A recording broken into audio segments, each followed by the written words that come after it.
At the beginning, I thought that my job was going to be really to educate the fighters on all the issues, minimums, pensions, things of that sort, medical benefits, grievance procedure, drug policy. But I'm finding out that I don't need to educate the fighters. And the reason why I don't need to educate the fighters is because they're already educated on the issues. When I talk to them, they know they need these things. They know they need these protections. In fact, a lot of the fighters have educated me. What a lot of them have said to me, for instance, they asked me, speaking to one fighter, and the fighter said, if we're successful in getting pensions, what about the retired guys? Are they going to get a pension? Are they entitled to it? And I said, I hadn't really given it any thought. Well, what's your stance on it? And the fighter told me, yeah, I think that some of them should. And I said, you know what?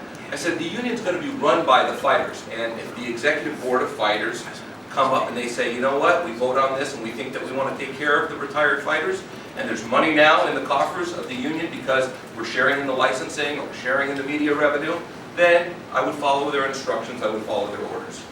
But right now, I find that the biggest problem that I'm having is, I'm going to use the word bullying and intimidation. You know, a lot of these fighters, they went into these disciplines, they're not barroom brawlers. These guys are mixed martial artists on the highest level. They know how to box, they know how to kick, they know how to fight on the ground, judo, they know all these different disciplines. And a lot of them did it because they were getting bullied at school when they were little kids, and they wanted to defend themselves. In the octagon, they're world-class in defending themselves. Outside of the octagon, right now, they're getting bullied, and it's almost embarrassing. And the UFC knows it, they're getting away with it, and I think they're laughing at these fighters.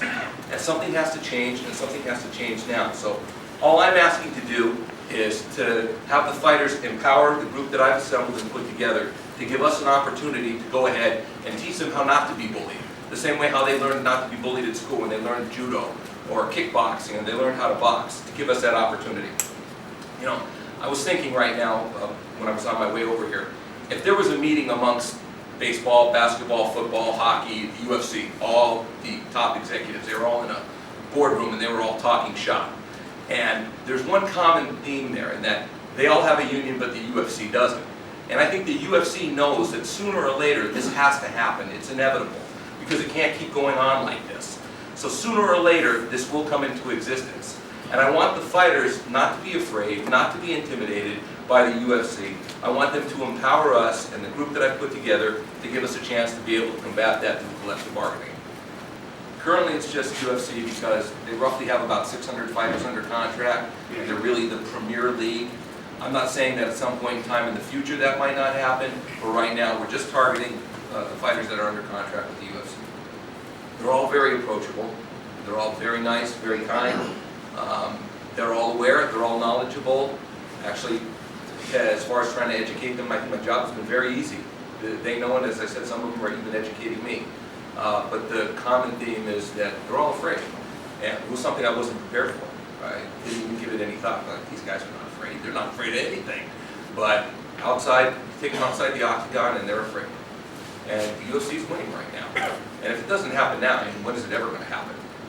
The sale, right now is the time. So under the National Labor Relations Act, once you're certified, there's a provision in that act referred to as Section 8A5, and that gives the union the right to request all relevant information either related to the negotiation process or the grievance process. And if they don't provide that information, you can file a bad faith bargaining charge with the NLRB. But here's the caveat. When it comes to making them open the books, they have to plead poverty at the bargaining table in order to trigger that right under Section 885. If they don't plead poverty, there's mixed case law on whether they actually have to turn over the books. Well, a lot of people have a mistaken belief that the burden would be on us to prove that we're employees or that the fighters are employees, but actually it's the opposite. Under NLRB case law, the burden is on the party who's saying that you're an independent contractor. So they have to come forward with the evidence to convince the NLRB that you're not an employee. And there was a 2014 decision from the NLRB, a Federal Express decision, which actually, they had always had a 10-factor test to determine who's an employee and who's an independent contractor.